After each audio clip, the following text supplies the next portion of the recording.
বাংলাদেশ এগিয়ে যাচ্ছে, আর সেই অগ্রযাত্রার বড় প্রমাণ মিলছে দেশের অর্থনীতিতে। দিন যত যাচ্ছে ততই বাড়ছে রপ্তানি আয় ও প্রবাসীদের পাঠানো রেমিটেন্স।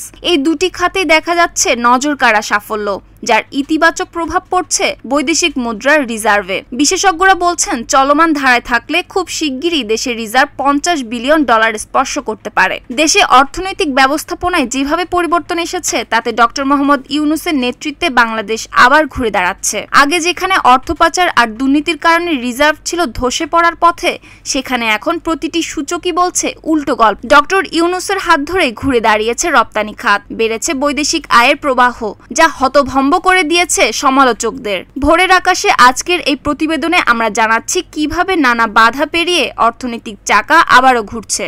যখন গণ অভ্যুত্থানের ফলে শেখ হাসিনা ভারত অভিমুখে পালিয়ে যান, তখন থেকেই ভারত একের পর এক কূটনৈতিক চাপে ফেলে ডক্টর ইউনূসের অন্তর্বর্তী সরকারকে।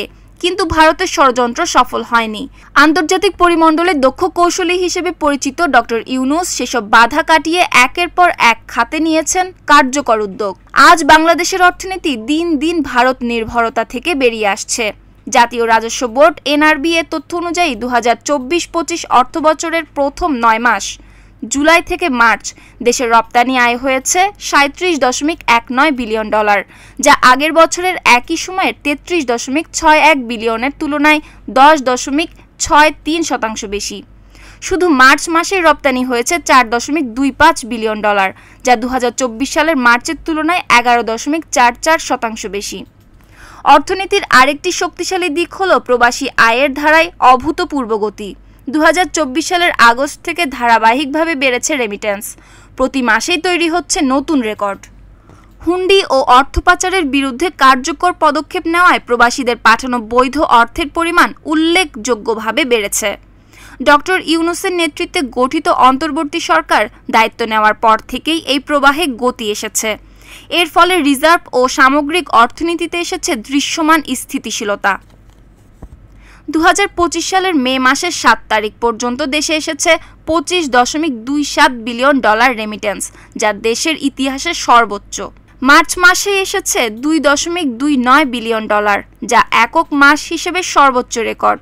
এপ্রিলেও এসেছে দ্বিতীয় সর্বোচ্চ $2.75 বিলিয়ন। বাংলাদেশ ব্যাংকের তথ্য অনুযায়ী মে মাসের প্রথম 7 দিনে এসেছে $73.50 অর্থাৎ প্রতিদিন গড়ে $10.50 বেশি রেমিটেন্স।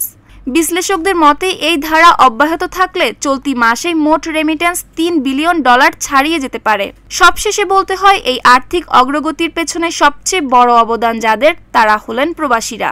নিজেদের পরিবার পরিজন ছেড়ে বিদেশে হাড়ভাঙা পরিশ্রম করে যারা দেশের অর্থনীতিকে সচল রাখছেন, তাদের প্রাপ্য সম্মান ও সুযোগ সুবিধা নিশ্চিত করা রাষ্ট্রের দায়িত্ব। বিমানবন্দর সহ প্রতিটি স্তরে তাদের হয়রানি বন্ধ করতে হবে, দিতে হবে সর্বোচ্চ নিরাপত্তা ও সহায়তা। নিউজ ডেস্ক, সুপ্তি রায়, ভোরের আকাশ।